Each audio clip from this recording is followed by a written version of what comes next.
అందరికీ నమస్కారం. మనము చెప్పేది మరుగుమందు గురించి. ఈ మరుగుమందు తయారు చేయడానికి అత్తిపత్తి చెట్టు యొక్క ఆకులు, మరల మాతంగి చెట్టు యొక్క ఆకులు, కాయలు, వీటితో పాటు 11 రకాల చెట్ల ఆకులు, వేర్లు, పువ్వులతో మరుగుమందు తయారు చేస్తాము.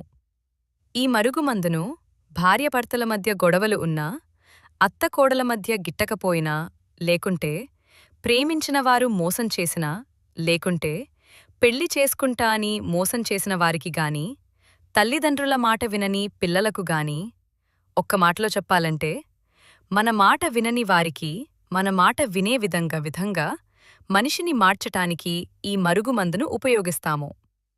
అయితే ఈ మరుగుమందు 2 రకాలు దొరుకుతుంది. ఒకటి పౌడర్. అది కడుపుకు పెట్టటానికి ఉపయోగపడుతుంది. కడుపుకు పెట్టేది అంటే తినే, తాగే దాంట్లో కలిపి పెట్టేది. జ్యూస్లలో గాని, బిర్యానీలలో గాని, చికెన్లో గాని, మటన్లో గాని, ఇలా తినే, తాగే ఆహార పదార్థాలలో పెట్టటానికి ఉపయోగపడుతుంది. రెండవది పూసేది. అంటే బట్టలకు, చెప్పులకు, వంటికి, తలకు, శరీర భాగాలకు ఎక్కడైనా సరే పూసేది. లేకుంటే దీనిని చల్లడానికి కూడా ఉపయోగిస్తాము. ఇది లిక్విడ్ రూపంలో ఉంటుంది. అంటే ఆయిల్ రూపంలో ఉంటుంది. 100కు 100% గ్యారంటీ.